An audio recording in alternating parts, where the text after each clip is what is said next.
Yo, what's happening? Just following up on the previous video. Got some good feedback with that video. got a lot of idiots as well, which is quite interesting. It's what I told you. It's what I told you would happen. Whenever you start talking about issues of race, you know, structural racism, anytime you touch upon that subject, what you'll find is a lot of people get uncomfortable. A lot of people get rattled about it. And what I would say to you guys is this, because like I said to you before, this channel, I'm not doing these posts for clout. I'm not looking for fame. Why I'm doing these posts is I'm trying to talk to the one person out there who is willing to receive the information and is looking around in society and seeing certain things and saying to themselves, you know what, that don't make sense. You know what I mean? And that's the person I'm talking to. You know what I mean? So, yeah, I'm going to get lots of... I didn't have one. I had a couple of trolls trying it with the last video I did with All Lives Matter. And exactly what I was saying in the video is exactly what these people were doing. And they just completely missed the point. But they want to try and get into a back and forth with you about, you know, the situation and try and bring other examples into it. And even them doing that is the point I was trying to make. Black Lives Matter. And the reason why we have that movement is because it's been seen out there. There's evidence that all lives do not matter to everyone. And that's the point I was trying to make in the video. That's the point I've always been trying to make when I speak to people about the conversation. The reason why people like to do all lives matter is because you want to get people who they're uncomfortable with the situation. They don't want to talk about the whole situation of racism and the Atlantis slave trade and the relationship that people have with the black community. You know, there's an anti-black agenda out there and it's a global thing. And until people are honest enough to have that conversation, the problems that we're seeing will continue to happen from that side of the fence. Black people are mobilizing. And this is what I was trying to tell you in the last video. Don't get it twisted that black people are not organizing, black people are not making money, black people are not doing positive things.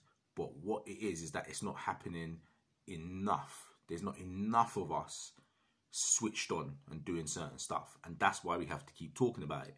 On the other side, like I said, you've got people who don't want to have the conversation for various reasons. So because they don't want to have the conversation, it's easier to pretend it's not happening. But structural racism is real, and we know it's real. And I could go through a whole list of stuff, but that's, again, not why I'm doing this channel. I'm trying to do this channel just to tell certain people who are on the same wavelength as me, the same energy as me, let's not play games with this anymore. And it's not about, again, like I said in the last video, it's not about an anti-white agenda either. It's not me saying go out there and go and hurt and be violent towards white people. Don't talk to white people. Don't mix with white. I'm not saying that. What I'm saying is that if you're black, you need to be pro-black. For the sake of you being black, you need to be pro-black. You need to be thinking about yourself as a black person in the society and the structures that we are sitting in at the moment. You can't pretend certain things are not happening. I'm going to give you an example. If I go to France right now, right? Now, a racist person or people that have been brought up with structural racism and have those thoughts preconditioned are not going to see me and think, oh, he's okay because he's a black person from the UK. Or she's okay because, oh, she's one of the nice ones. Or it doesn't work like that. I'm black. So the minute I hit somewhere, if someone's got a problem with black people, they will have a problem with me. Regardless of what I might not have any history with this person or any connection with this person, but the hatred inside or the dislike inside is inherent. They can't help themselves. So if you're one of those people that you keep avoiding these conversations and speaking about this in truth, I can't do nothing for you. And where I'm at right now, that's what I'm trying to say to you. I'm at a stage, and what I'm encouraging you guys to do is don't play these games anymore. Don't play. And what you're seeing, the reason why at the moment you keep getting these people on the other side, all lives matter, and saying all this rubbish, right, is because of conflation. right? People want to conflate. Every time you talk about race, one of the oldest tricks in the book, right, is conflation, right? Comparing two different things, but trying to make out they're the same. So what happens is, you'll say, like I said, you'll say Black Lives Matter, and someone will say all lives matter too. Yes, that's true. All lives do matter, but not in this situation. But you're trying to make it that it's the same thing. I'll give you the prime example. Colin Kaepernick. And it's quite significant to talk about this, because in the George Floyd protests at the moment, what you're seeing is police officers and the public taking a knee. Now, in your mind, you're saying, but that's okay. That's peaceful protest, right? Okay. But Colin Kaepernick did that, what, is it 2 years ago now? He did it 3 years ago. He did taking a knee. Vilified for it. And he got vilified. Bearing in mind, I can't remember the death that struck a chord with him, but somebody was recently killed, right, at the time. Colin Kaepernick had enough. So he was sitting down, because he's saying if I'm not being treated as an American citizen and I'm not being heard as a citizen, why am I standing up for this flag? Because I'm not the only one speaking about this situation, but people are dying and our leaders are not listening. But I'm supposed to pledge allegiance in this moment all the time to the flag. So he's saying at that time, I'm an American citizen. This flag represents me. Not even the flag. It's not. To be fair, it wasn't even about the flag, but it was the significance of when can I do it. So the national anthem used to always play. Well, it still plays at American football games. So he's like, this is a moment that you can flag up to everyone. Look, this is what's happening, and I'm sitting down, but I'm doing it to bring attention onto the situation, right? So he starts doing that. He's sitting down. The national anthem plays at every match. He's sitting down to show like, nah, I'm not feeling this because of police brutality. Very clear message. I'm sitting down when the national anthem plays because people are not being treated as American citizens. I don't feel like I'm being heard as an American citizen, so I'm sitting down. He spoke to another guy, a friend of his, who is in the army. And the guy says, yo, I want you to protest because you need to, because it's the right cause. But I think when you're sitting down, it looks disrespectful. So you know what would be better? If you took a knee. Because taking a knee is that happy medium, right? It's that happy medium. I wouldn't be offended by it. People that I know who are also serving in the forces wouldn't feel offended by it. Do that as a compromise, right? As a way of making sure the message doesn't get diluted and you are being respectful, but you're also being heard, right? Still a peaceful so remember, the original sitting down is peaceful protest. He then takes the knee. This is the conflation bit, what I'm talking to you about. And this is how in the past, anything to do with anti-racism, right, and fighting for fighting against injustice gets sort of diluted and the message changes. Now the president, all of a sudden, I'm not going to say his name, the president says, oh, you're disrespecting the flag and these sons of bitches should be thrown out of the league. All of a sudden now, your white supremacist person, your person who's a little bit ignorant about black issues, right, now wants to adopt that as the argument. The flag.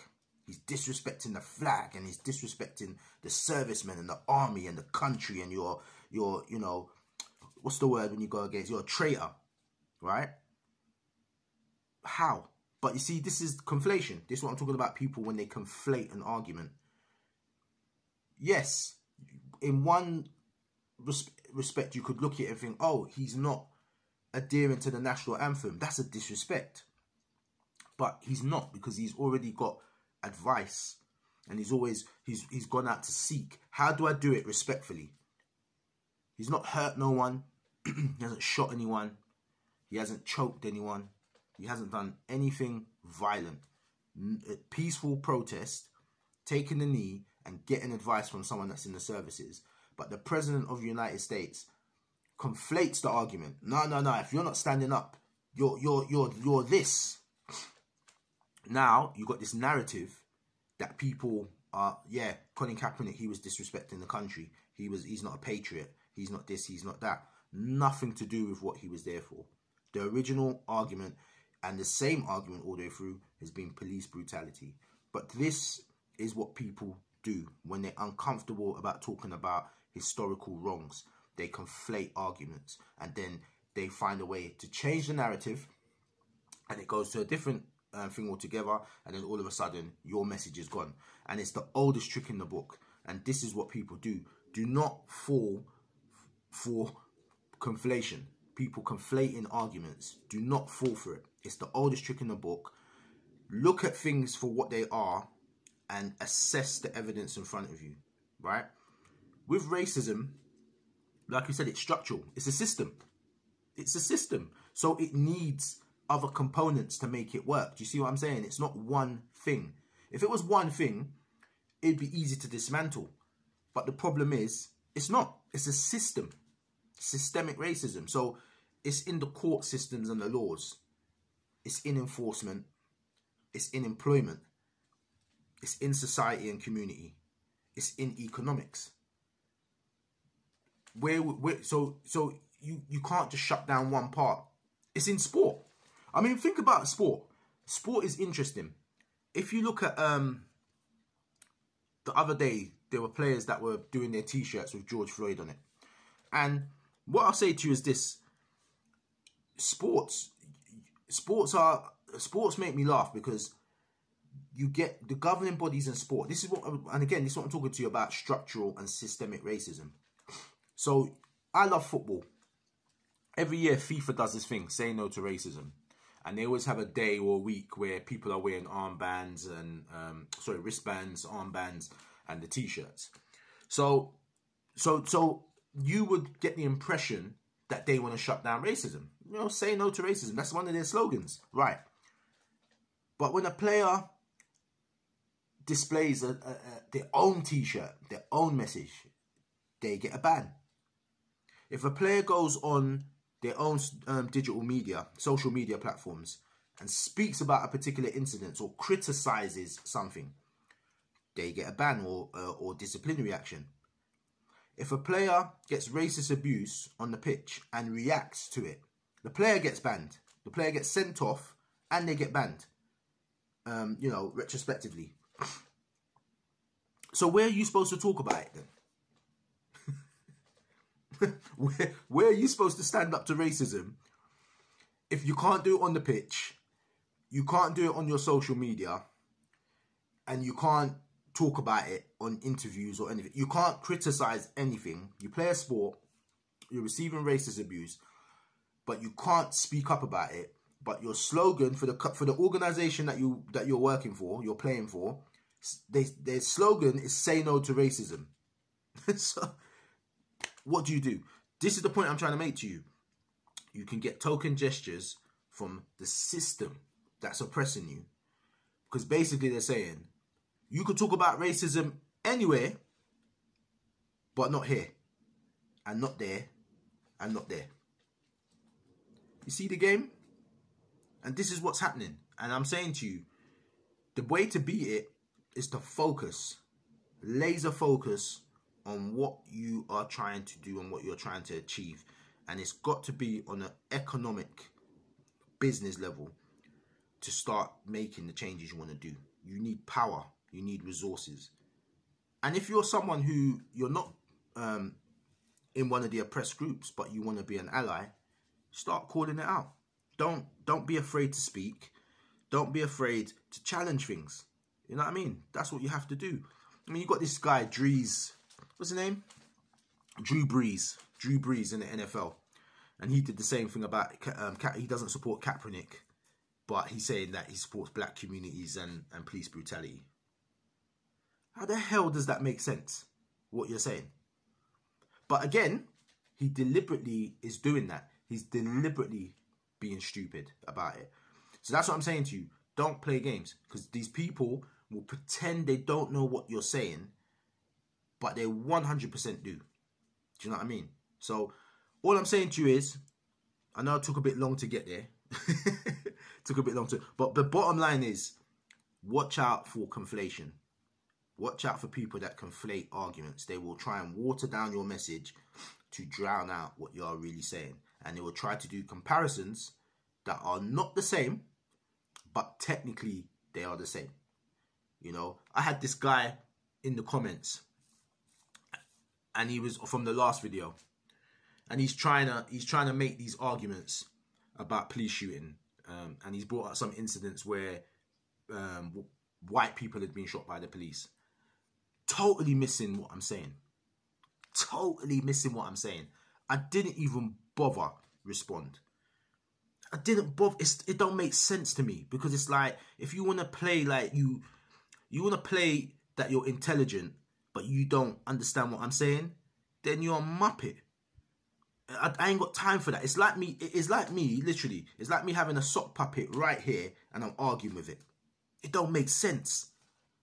If you're going to deliberately be stupid, I'm not talking to you. I ain't got time for it. God bless you, which is what I put in the comments. Good luck to you. Thanks for your comments. God bless.